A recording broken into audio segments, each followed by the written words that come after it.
we're back to normal. Back to normal, are we? Yeah, sort of. Is there such a thing as normal on a boat? As normal as we'll ever be. You're back in Indonesia the last few weeks. Well, 2 months actually. You've been in the UK, and I've been holding the fort here. You've done a very good job, I have to say, Thank Elizabeth. you. We've had quite a lot going on, and in fact, we are approaching with our vlogs what's going to be happening while we've been in the boatyard. So that will all be covered off soon. Yeah. But in the meantime, we thought we would discuss something, an event that happened, or a series of events that happened. It actually came up in the last podcast comments, I think, didn't it? Yeah, so last podcast, 042, we were talking about everything that we did really before we started our YouTube channel. And obviously we've been doing the sailing a long, long time, 17 years. So there's lots to catch up on. And one of the things, and we ended on going across the Indian Ocean. That was exciting, wasn't it? Yeah, it was. And it struck me that talking about ocean crossings would be quite a good thing to do. We've got some experience of that: Atlantic, Med, Indian Ocean, Arabian Sea, South China Seas, all these places. We've done quite a lot of overnighters and long hauls. So we thought we would talk about that. But we got this comment, shall I read it?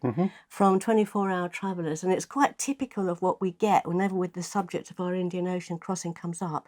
12 days, 2-hour watches, what an experience. Did you make an in-depth episode just about this passage? Hello, I'm Liz. And I'm Jamie. Welcome to Follow the Boat, in which we discuss what it's really like to give it all up to live on a boat. And go travelling around the world. We've been doing it since 2006 and we're still at it. Each week we talk about our latest YouTube video. And about boats, sailing, travel or anything else which floats into our heads. And if you leave a comment we like, we'll give you an answer and a name check. Peace and fair winds. Well, no, we didn't, because that was before we started doing these episodes. And also, we didn't really film that much. No, although we do have some clips, a couple of clips shot from the front of the boat with you at the helm, which gives you actually a very good perspective of the sort of size of the waves and the swell that we were contended with, not to mention all the dark clouds that were sweeping in literally by the hour throughout that whole journey. So we'll put a link to, I think, a couple of clips, and maybe also in our blog post we'll add a couple of clips as well. But no, we don't have a video episode of it. But back then, of course, we were writing our blog quite extensively. So we were writing lots of long form accounts of what was happening. And of course, this was a series of accounts that happened over a few days.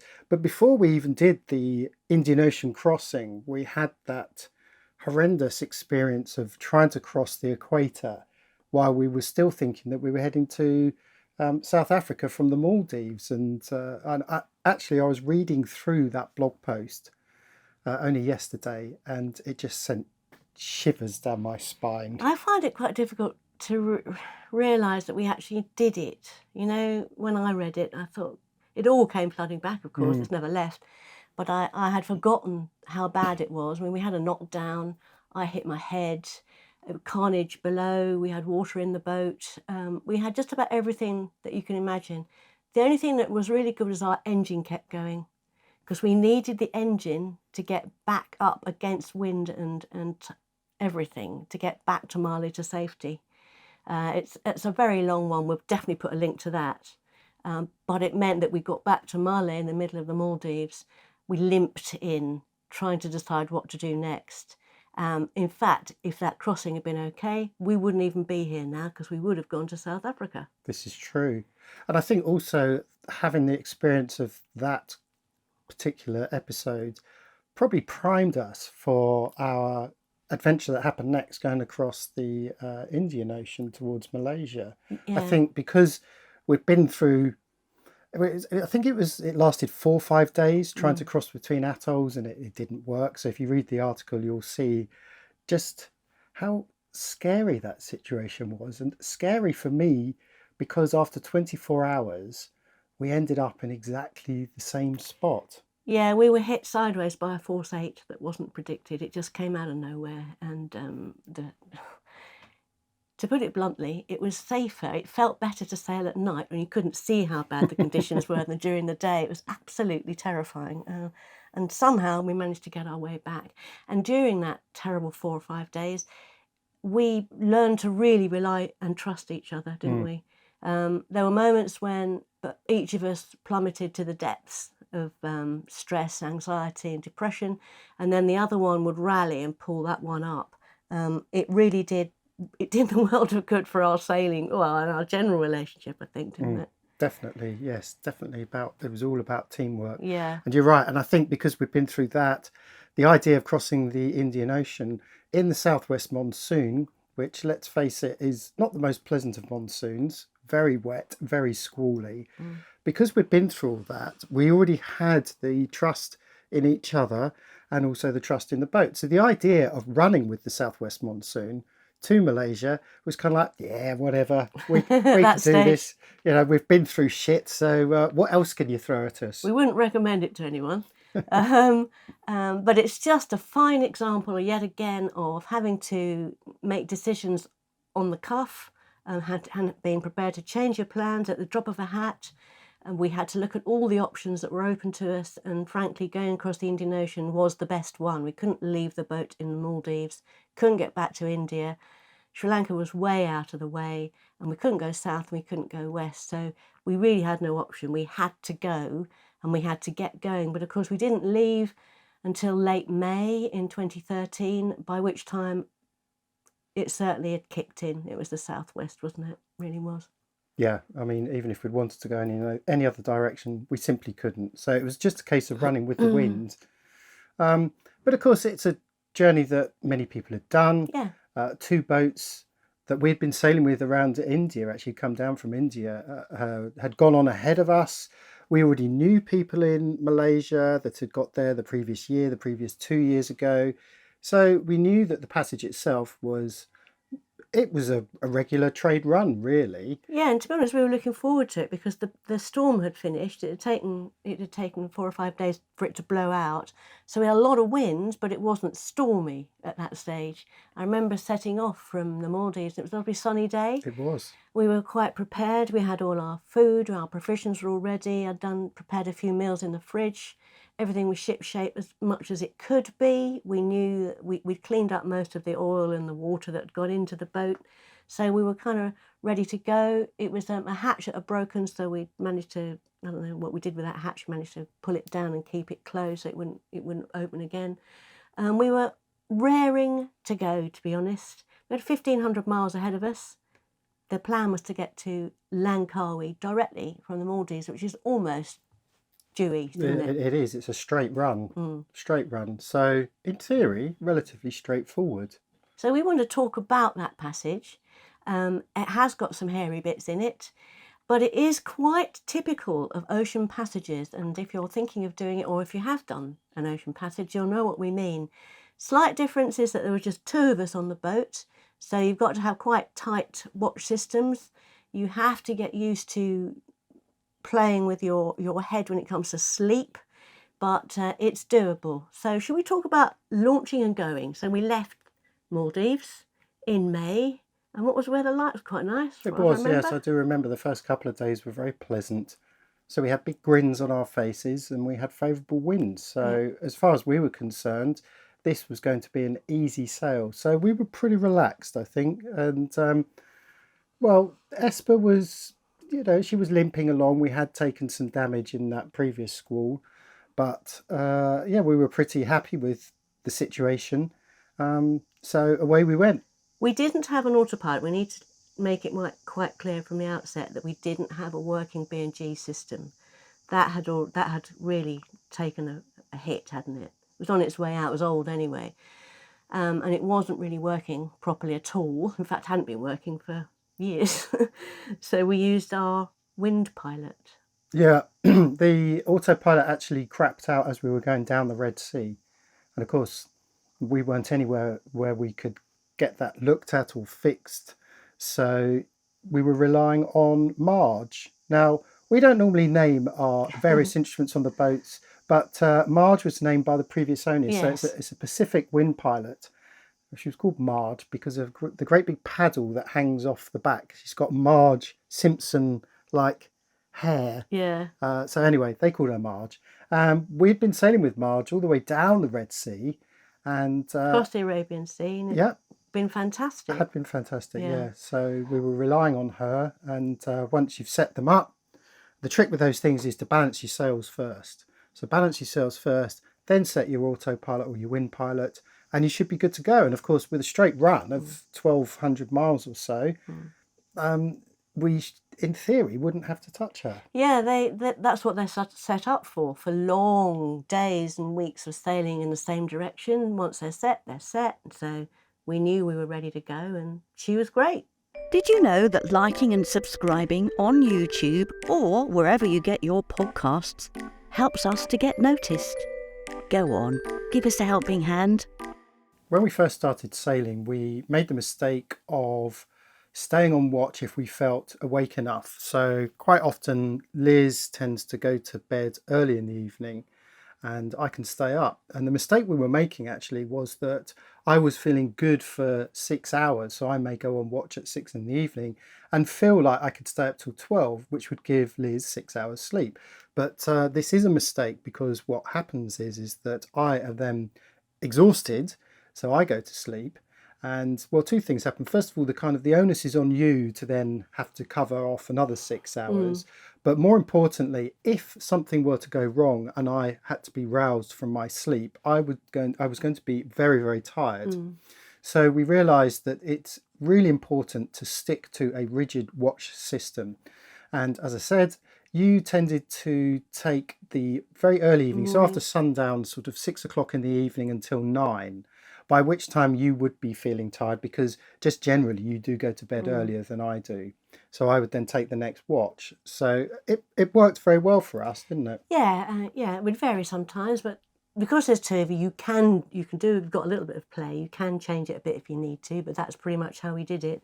So I usually did the dawn watch, which is my favourite watch. Well, I think that's everyone's favourite Is watch, it? to be honest, isn't it? Watching the sun come up. Yeah. That sort of primeval joy as you see the sun coming back and the clouds, suddenly you can see everything again. It's great. So yeah, so we did that. But it was really important when you're not on watch to get some sleep, as you say. And we tried very hard to throw ourselves onto the bed and to get some sleep. And usually, sometimes you didn't think you could, but you could. And during the day as well. So although it's interrupted, although you don't get great long bouts of sleeping properly, you take your sleep and you grab it when you can. And that, I reckon it takes, what do you reckon it's day 3? 3 days, I think. 3 days and you're properly into the rhythm of it. And that's the other reason for sticking to a schedule, is because your body gets into a rhythm. And if you stick to that rhythm, that schedule, then it works. Yes, it does. And so that's what we had been doing, and we set off working exactly like that. It was great. So we did 3 days of this. Good weather, good wind, sailing, obviously no motoring, don't need to. Big waves, kind of 3-4 metre waves at least, but rolling behind us. We were goose winging some of the time. I had a line out and I caught something on I think day 2 or day 3, I caught a brown booby. Now, if anyone doesn't know what a brown booby is, it's like a big seagull. Yes. A big brown seagull. A huge seabird. We saw him following us off the back of the boat, and I didn't think it'd be stupid enough, but it did. It dived down. Of course, it's a really good rapala blade hanging about down the bottom of the water there. And it got caught up in it. Oh dear, it was awful. What did we do? We pulled it on boat, didn't we? We had to haul it in. We hauled it in really fast. Hauled him in. Of course, the problem is that he's there with his beak open, so he's taking in half the ocean as we're hauling him in. Managed to unhook him. Of course, he was exhausted. So it was hooked to his beak, wasn't it? He hadn't swallowed it or anything like that. And then we sat him on the solar panel. Now, we have our solar panels, they're sort of 90 degrees to the boat, so they become like a flat surface. And we were able to actually plonk him on that. And even though the boat was rolling, he was able to stay on it. And every now and then he'd cough up seawater. Yeah, I was amazed he was alive, actually. But he was doing it so well, really well. Yes, the only problem was that with each roll of the boat, he gradually slipped further and further back on the solar panel until eventually he slipped back into the water. But that was about after an hour of resting. And I'm Yeah. happy to say that when he landed in the water, he was okay. Yeah. God knows how long he then stayed sitting in the water Well, to I recover. like to just remember seeing him sitting in the water, having a look round and trying to decide what he was going to do next. It's quite unusual to catch a seabird because they know the difference between a lure and a real fish. But we think he was probably a juvenile, very young, didn't really know what he was doing. Hasn't happened again. I never wanted it to happen again, actually. So that was the only other thing I caught on the whole journey was a small, tiny little. It wasn't even a tuna, some kind of jack. As I had my line hanging out the back, there were tuna the size of Jamie jumping over the line at one stage. Do you remember? But I didn't catch any of those. Just this little fish just decided to skewer itself on my lure, and we caught that. We gave it to Millie. Well, I think also we should say that when you're running with seas and they're big seas, it becomes a real problem to not only to catch anything, but more importantly, to actually get it on board where you to catch something. Because normally what you do is you depower the boat, you slow the boat down. Well, when you've got the wind behind you and you're running goose wing, it's a little bit more problematic to slow the boat down. You certainly don't want to be turning 180 degrees. So to be honest, we're fully stocked up on many, many cans of tuna from the processing plant in Malé in the Maldives. Yes. Some of the best canned tuna that you can buy. Yes, it's famous for its tuna. So. So that wasn't so much of a problem. No. But I think that after that, that's when things started to go a little bit wrong, didn't they? Yeah. So on day 4, I was steering. It was night. It was night time, and I was steering. And I couldn't understand why the wind pilot didn't seem to be. I wasn't steering. The wind pilot wasn't working. We weren't going where we should be going, so I had to keep correcting and correcting and correcting, and couldn't get anywhere. And I ended up. He was asleep. Didn't want to wake Jamie up. I ended up just hand steering, thinking, "Oh, we'll sort it out later." But then you got up. Well, I came up saying, why do you keep altering course, or why do you keep playing with the autopilot? And went back to the boat with a torch and shone it down to find that the wind pilot had lost its rudder. It had snapped off. The rudder had just completely come off. And so the way these wind pilots works is that you have this auxiliary rudder. It's an additional rudder that hangs off the back of the boat. And that is what is steering your boat, because you lock off your main rudder. So the auxiliary rudder is steering the boat in accordance with the paddle marge on the wind pilot. It's a big thing. It's a big, heavy thing, obviously, to steer a boat our size. You can imagine. You can look them up. I'll put a link to wind pilot. Yeah, but obviously the forces, who knows? I mean, I had a theory for years that we'd actually run over a fishing cable because there were fishermen out there laying nets. So who knows what happened? But anyway, the point was we had lost our rudder. So now at this point it was midnight, and I remember thinking, right, we lost our autopilot months ago. Our electronic. In fact, it would have been more than months ago. It would have been a long time ago. Before we got to India, And now we've lost our wind pilot. So what do we do now? Because the idea of doing another 1,200 odd miles steering by hand was, well, no, didn't want to do that. So the only other option really we had was to maybe turn 90 degrees and head north, with the idea of maybe trying to get to Sri Lanka. Yeah, that was a possibility, but we did know that everyone that we had met had gone round the Cape of Sri Lanka and had a terrible time. Well, I think more importantly, what I was thinking was, can we get things fixed? What advantage is there to going to Sri Lanka? It's not famous for its boat, well, not, I say boat building, I mean for yacht maintenance, let's say. It's not particularly famous for that. Excuse me. And I think that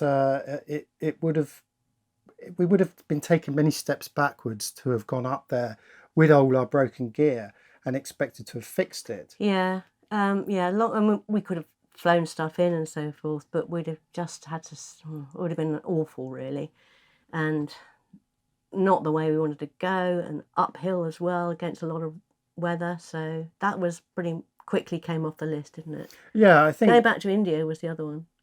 Yeah, but Also no good. it just would have been so difficult. And of course, you know, this is the southwest monsoon, so going into India.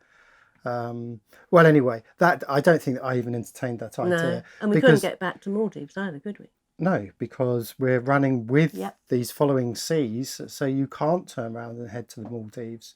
So really, the only other option was to just keep going. Yeah. And I think because we'd had a good first 2 days, we figured, well, you know, we could keep doing this.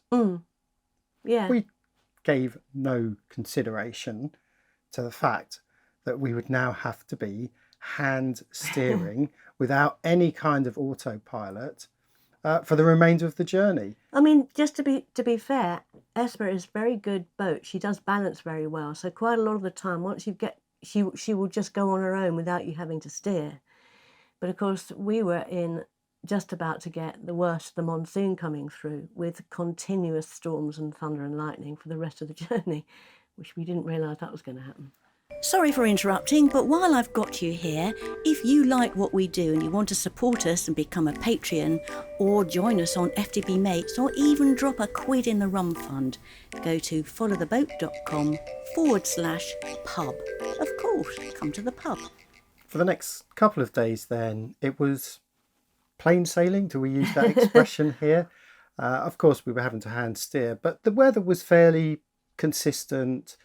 And we were in our rhythm, in our watch system. So it was pretty straightforward, I suppose, just a little bit of work. But I think because we had this nice consistent wind, not too many squalls at this point, and a steady motion to the boat, we were feeling fairly comfortable. Well, that only lasted a day or so before the squalls really started to hit. And then you had to really steer. Because up until then, a little bit of Esper she'd been doing some of the work. But once you got those squalls in and that big weather, it was back-breaking. And we reduced our watches to 2 hours because you couldn't do more than 2 hours, could you? Yeah, we should explain that. You know, if you imagine when you're hand steering, you've got your hands on the steering wheel. And for those just listening, I'm raising my shoulders up. So you imagine a big steering wheel, but now your shoulders are raised up, your elbows are bent out in order to hold onto the wheel. Now, if you imagine if you're steering like that solidly for 2 hours, holding on quite tightly as well, let's not forget, because you're having to counter the motion of the waves, which are, you know, slowly pushing Esper sideways. So you are constantly, it's not like you're just holding the wheel, you are actually steering. Yeah. Doing that for 2 hours, but then getting a 2 hour break while the other person does it. 2 hours is not enough to recover from that, to then have to go on and do another 2 hours. Yeah. And we did that for the next week. So 24 hours, 2 hours on, 2 hours off, both of us, absolutely exhausting. It was really hard and physically very hard. I'm not sure now that I would be able to do it. We were strong then. We were much fitter, much younger. Yes. I think we would do it. Yeah. Because one of the important things that, and this is a recurring theme in the various events that happened after this, is when adrenaline kicks in, and how you shouldn't underestimate how much strength, reserved energy your body has when it really needs it. It somehow finds it from somewhere, and your body manages and it copes. It's a mental attitude, isn't it? So although your body is finding it hard, you're in a lot of pain quite a lot of the time, you're not getting enough sleep. When you've got that positive attitude in that, I've got to do this. There is no one else out here. There's only me and you, there's only us. If we don't do this, what's going to happen? Nothing. We've got to do it. So that strength of character takes over everything else. Everything else doesn't matter. It doesn't matter about the pain. So you do just get through it. We were doing force 6, force 8s a lot of the time with lightning. We were storm dodging, weren't we? We were well, we weren't storm dodging. No. We had no choice. With the storms, I'd never seen anything like this before. Maybe I just had never noticed it on land, but it was just squall after squall after squall. And of course, you can see when squalls are coming, the clouds get darker, the sea state changes, the waves build, and the squalls will blow over. They'll hit 30 to 40 knots, and then they'll die. And well, normally on land, you're used to single squalls and then the birds come out and the sun come out and it's rainbows and unicorns again. But with the southwest monsoon, it was relentless. Yeah. I have never seen so many squall after squall after squall, and you think, when's it going to stop? And it doesn't. It becomes nighttime. It continues. It's indescribable. At night, you're just looking for any patch of sky that's got a star in it, Yeah. just hoping that you're going to go towards that. Otherwise, you just know you can't always see them coming. I do remember once being on the helm and you coming up to relief me and you went, "Oh my God, we've seen what's behind you." And I said, "No, I've just given up looking. I just don't care. If it's coming, it's coming." And on that note, it is weird how you get used to things. You know, nowadays, if we went out, we wouldn't go out in a storm like that to begin with. Well, nobody would. You wouldn't. But nowadays, they just happen occasionally because it's not many overnight sails that we do anymore. We tend to coastal hop as much as possible. But when you've been doing it for a few days, literally, storm after squall, the fear goes. You don't even think about the lightning. You just plod along. You're like a piece of machinery, aren't you? If you find this topic interesting and would like to continue the conversation, come and join the Follow the Boat Discord community. Look for the link in the description. It's free. Just want to talk a little bit here about how it feels to be doing this, you know, so that if you haven't done it, we get a little bit closer to understanding how it feels. What would you say? I think your body just falls into auto mode. Yes. Sadly, the only automatic thing that was working on the boat were our bodies. That once you'd got into that rhythm and the motion and the weather and the waves and everything, your body just takes over, doesn't it? Yeah. And you're it's not quite survival mode. That's maybe a bit extreme, but it's close to it. It's on the way. It gives you an understanding of what it must be like. And I think also you have to be quite philosophical because you know that you're going to be stuck in this situation for many days. There is an end. Yeah. At the end, you know there is an end, so you'll get somewhere eventually. So you can't afford to get depressed about how long you're going to be stuck in this situation. So you really are living in the moment, I suppose. I think that's the survival instinct. You know, they do say that if you can imagine it finishing, it getting there, being rescued, finding whatever it is you're looking for, if you've got that, that's one of the reasons that people do survive. And I felt that very strongly. But there were moments when it dipped for both of us and we sort of helped each other out a bit. It was the lack of sleep. I was surprised how I didn't seem to mind that. So you get off your watch, you've got 2 hours to do what you can and then go back and relieve the other one. And pretty much both of us just went straight to sleep, didn't we? Yeah, we should say asleep in the cockpit. Yes. We didn't go down below because 2 hours isn't long enough to get all your stuff off, get comfortable in the bed. But more importantly, we wanted to be there for each other in case anything, you know, an emergency were to happen. Yeah. So we got actually quite used to just dozing in the cockpit. But the lack of sleep brings on the subject of hallucinations. Oh, my word. Which I'm sure, you know, many of you have had actually. And what I found was you'd start off with auditory hallucinations. And we both got this, and we both get it frequently actually when you're tired, especially when you're actually doing short overnighter hops rather than long distances when your body hasn't quite got used to the rhythm. You start hearing things. And the one thing I used to hear more than anything else were school children or children playing in a playground. The sort of background noise of a crowd of children. Very, very strange. I heard Russian choirs and I heard World War II fighter pilots. You're talking to me like this. Not during the day. I didn't really get them during the day. It was at night. And every time the night would come, I'd wonder what was going to happen.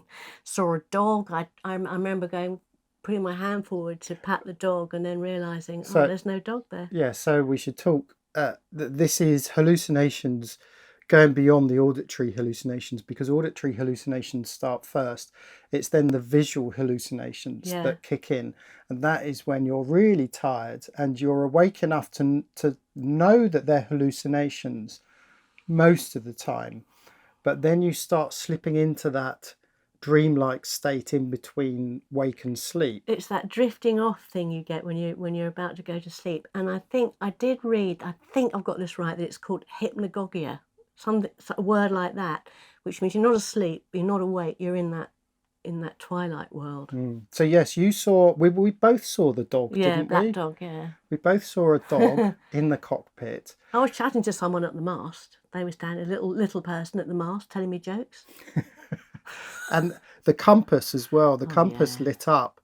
You'd stare at this, and this became like a snow shaker, a whole world It was a whole world. existing inside the compass rose. Little people wandering streets, lights, buildings. Patterns growing out the corner of your eyes.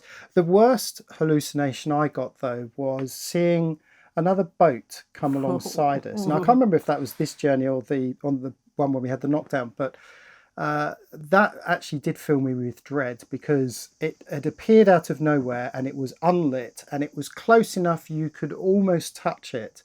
And of course I blinked and looked up again and it had gone, which was almost even more scary. The fact that I had imagined this. I've never had hallucinations like this without the assistance of psychotropics.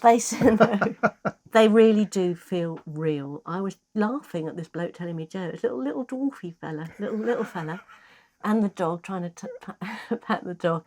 And I think that I can understand why sailors have so many stories, and that's why they say here be dragons and all that sort of thing, monsters and mermaids, because these do seem incredibly real, these hallucinations that you get. So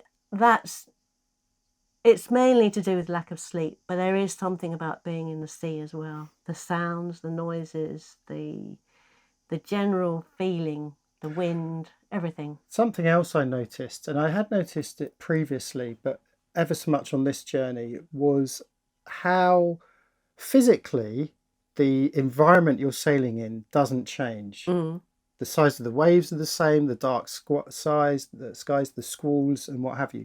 And yet, every day, the sea took on a different personality. And one day it felt like we were genuinely sailing uphill.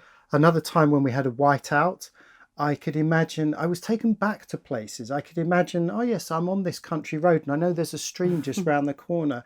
And this is where you're mixing up hallucinations with, this is during the day.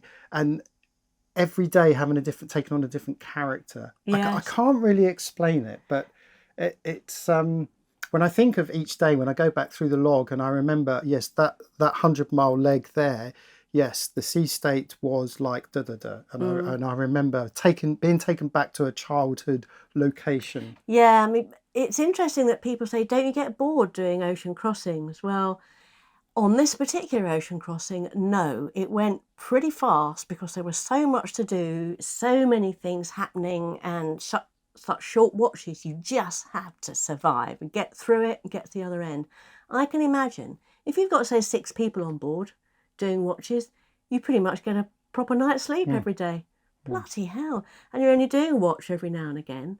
So most of the rest of the time, what are you doing? These lucky people that have all these people on their boats. Sleeping, reading, listening to music, cooking. Because we should say we weren't able to do any cooking. No. So a quick word on what we ate. We pretty much survived just on those cans of tuna. We were able to boil a kettle for a coffee or tea, and the rest of the time, in that 2 hours, you ate some tuna. That was basically all we had. I think we had some apples.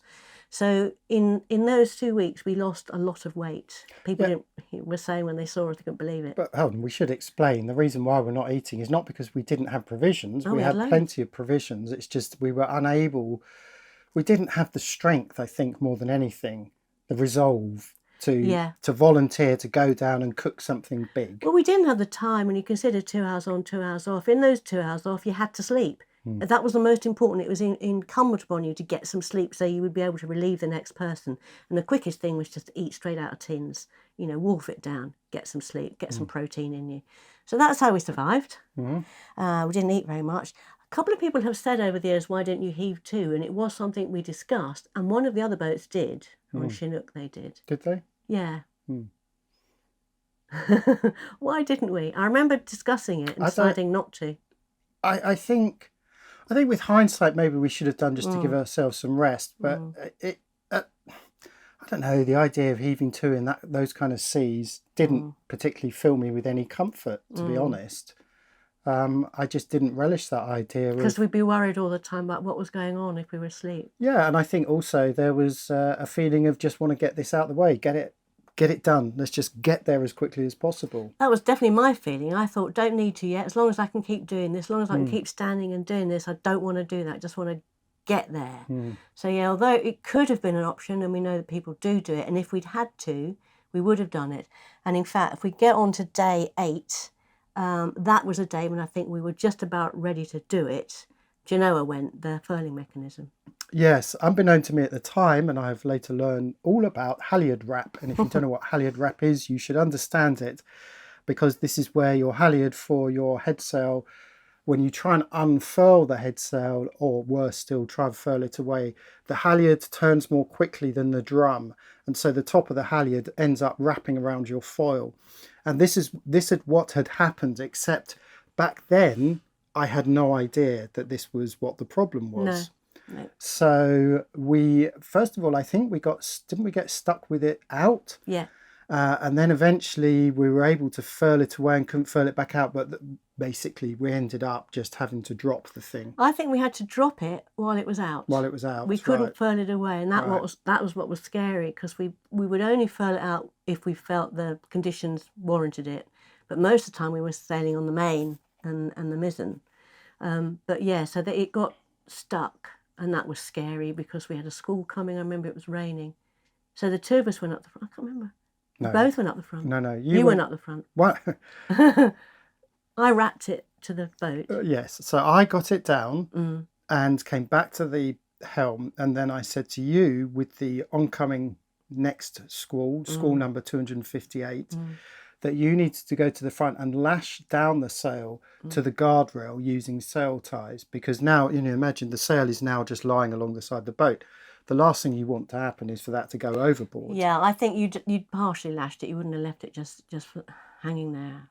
But for one reason or another, I ended up being at the front of the boat lashing, and you had to be on the helm because of the weather that was coming in. That's right. And I do remember my head over the side, obviously clipped on, with safety and everything. And I remember my head being over the side and just being dunked in the ocean. The waves were so bad. And wrapping it with everything I could find, every bit of spare rope that I could find, because we didn't want to lose the sail. Nothing wrong with the sail. We had to make sure it wasn't going to go over the edge and cause havoc. And as I was doing it, that's when I heard you say, I think there's something out there. So with Liz at the front of the boat, I decided to just turn the boat around and head west. So now I'm pointing the boat into the oncoming seas and into the oncoming squall. And I think I swore at you because I was at the front of the boat. You think? I know you swore at me. I remember. And I said to you, I shouted across and said, I think there's some turtles that need rescuing, because I had seen these 2 turtles in the water that looked like they were in distress because they were on the surface and they were splashing around. Yeah, you thought it was a whole load of, well, in fact, when I looked up, I thought, oh, God, what's going on? Worry about the boat, not the turtles. But I did see a whole load of fishing line in the nets, all great lump of it. And I said, no, it's all right, it's just nets. And you said, no, I can see something. And as you said that, I saw the fins coming up.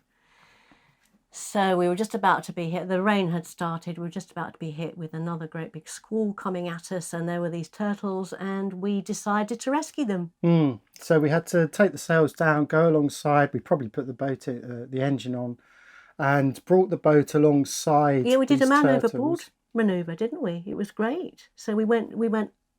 They were coming at us, and we were going upwind towards them. So we let them drift onto the boat, which is what you're supposed to do in a man overboard. Well, there's 2 schools of thought on that, actually. I think it's a bit divided. So what I tend to do is to put the boat between the weather and the person in the water, so they stay they're kind of protected from the weather. Yes. But some people argue that that's dangerous, especially if you've got an engine running, because you're likely to go, to plough over the top of them. Right. So in fact, you should keep them on the windward side. Yes. If anyone has an opinion on this, then let us know in the comments. Yeah. But we decided to keep the turtles on the leeward side, so they were effectively protected by the wind and the waves. And somehow you managed to pull them out of the water. Yeah, because first of all we tried the boat hook and that didn't work. And then you tried to clip a halyard onto the nets because they were completely trapped in the... But they kept swinging out, what with the movement of the boat and the waves, there was just no way we could get that halyard down there. And while you were trying to get the halyard back, I'd let go of the boat at this stage, we were just drifting. I just put my hands over the edge and managed to pull two turtles out of the water. These are I don't know how I did it. Two full-grown turtles. Half-grown, yeah. Well, they were big. Yeah. They were big. And anyway, so Liz managed to get them on board. Adrenaline. And I remember the first thing you said was get the camera. Do you like our coffee mugs? You can get your own from our shop. Find them at followtheboat.com/shop. So with the turtles on board, we got our sailing knives out and we freed them, didn't we? Yes, always carry a sailing knife on you. Very useful in these situations, able to cut them free and release those turtles. And I think that whole incident really lifted our spirits, didn't it? It really did, even though we didn't get any pictures, because you were quite right that we didn't need the camera. That it was just a matter of... Well, no, I do regret that. I Yeah, should have got the camera. But, you've got two creatures in distress because one of them had actually swallowed fishing line, had got caught in its mouth. So we had to cut all that away. Yeah. So we really didn't have time to get the camera out and take some, some sort of photos for glory. Waves were really high and that storm was coming and the big spots of rain were coming down. It was like, oh God, let's get this done quickly.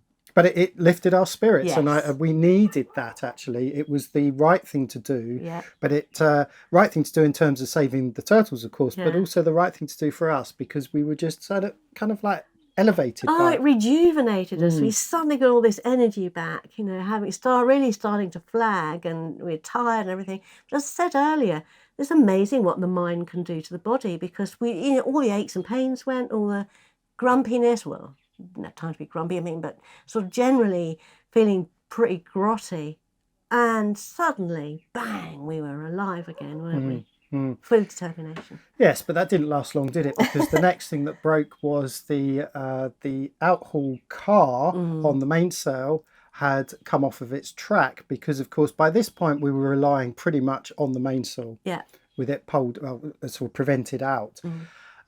So I had to lash down the outhaul over the boom in order to maintain that shape. So it was an easy fix, but it was just another thing that went wrong. Yeah, and things do go wrong on boats when you're out at sea. So you've got to have your wits about you. You've got to come up with ways to handle it and sort it out. Was there a problem with the staysail? I can't remember. It wasn't a very good sail. It was the one that we knew we needed to replace. Yes, it was very baggy. It had lost its Yeah. shape, so it wasn't a very good sail to use. But I think we did use it. We did. in I remember anger. using the main and mizzen most. Main and mizzen. Yeah. But at this point, of course, now we're approaching Sumatra. And this is where the currents started to kick in. And this is where I remember sailing uphill, the feeling of sailing uphill. I can picture it clearly. The weather had cleared a little, but I remember just looking at the horizon and thinking it's sitting at an angle. And so I felt like I was having to look up to sail up this bit. But of course, as we approached Sumatra, which we did at night, this is where we got our first glimpse of land. Now, that was another uplift. it was. Yeah. Now, it's not land that we were planning to No. fall on, and we saw it from a distance, but the fact that we could see land, big mountains in the distance of northern Sumatra. But at night time, of course, this was accompanied by a corridor of fire, which is the Yes. only way I can describe it, because of the amount of lightning storms that were starting to happen all over land. There was nowhere that seemed to be safe. It looked like whatever we did, we were going to be hitting lightning. And I remember saying to you, what are we going to do? What do we do? Should we do we want to try and get round it somehow? And you just said, I don't think there's anything we can do. We've just got to go straight through and just trust to luck. God. Yeah. Really frightening. Which we did, but now, so effectively I suppose we've left the Indian Ocean and we're now coming into what's the area called above the Malacca Strait? Well, it's the Andaman Sea, and then it's the Yeah. Malacca Strait. So we had land in front of us. When you get close enough, you can smell it. Kid you not, you really can smell the land. We weren't that close yet, but we were heading there. But yeah, so the Malacca Strait and the Andaman Sea in front of us. And up until then, we hadn't really seen any shipping, had we? The only ship that we saw, I actually got in touch with because I had spotted him on AIS some miles off over the horizon to our port side. And I'd actually made a note of his ship. And then next thing I know, his AIS disappears and he turns his lights off. And I radioed through to him, calling him by his ship's name because I'd made a note of it. And this very surprised skipper answered and said, "How do you know I'm here? How do you know my boat name?" And I said, "Well, you were just on AIS, but you've turned your target off now and you've turned your lights off. What are you doing?" And he admitted that he was scared of piracy. Now, he must have been coming from Bangladesh, maybe, somewhere up in that area, yes. coming south. Right. And I guess he was heading... Well, who knows where he was heading, but he said that he had turned everything off because he was worried about piracy. Right. This is a massive container ship. So if you've got commercial skippers turning off all their gear at night, then this is another reason why you need to be on your toes at night time doing night watches. Yes. So that's Bay of Bengal, which is very unlike. That's not really a piracy It's not. area. It's not. He But was obviously going to go up the Red Sea. He was getting ready, maybe. I guess so. Or he was just dodgy. But that was the only, literally the only boat that we had come across in the whole journey. Because let's face it, who would be stupid enough to go out in this kind of weather? No one. It's not a shipping lane going across the Indian Ocean from the Maldives. It's just not a shipping lane. Nobody goes that way. So, well, I think lots of people go that way. like who? Well, it's Daft yachties. Yes, it's a commercial. I mean, you'll see commercial vessels. In theory, would travel along that way. Why would they not? But it's just strange that we didn't see anyone. I guess I don't know. I don't think it's a huge shipping area. Most of them are heading up towards the Suez, going up that way, or going down to South Africa. I think our bit was sort of in the middle. Anyway, we didn't see much, anything, yes. until we got to Sumatra. Well, we did see I remember this is where we started to see solo fishermen out 200 miles offshore in their tiny little vessels and thinking, where on earth have you come from? And where on earth are you going? What are you doing this far out? But sure enough, the local fishermen, they do venture that far out.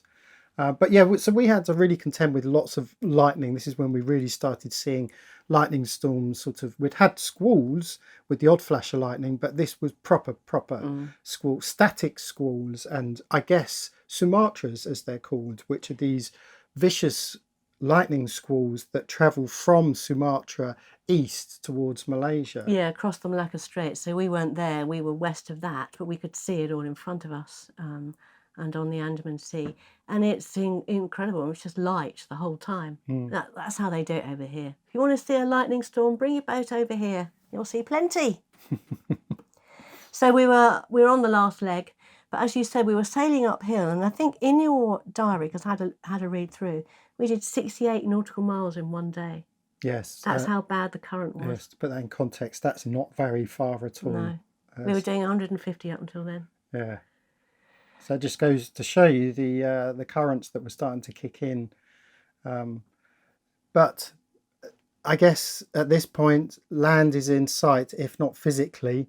We knew this was the last leg, essentially. So we got over the top of Sumatra, and we're now heading directly towards Langkawi, which is, what, 200 miles away or so, I think? Yes, because the thing is that emotionally, mentally, you're starting to decelerate because you've done it. You've got across the Indian Ocean. There's land, there's Sumatra, and just across the way there's Langkawi, where we're heading to.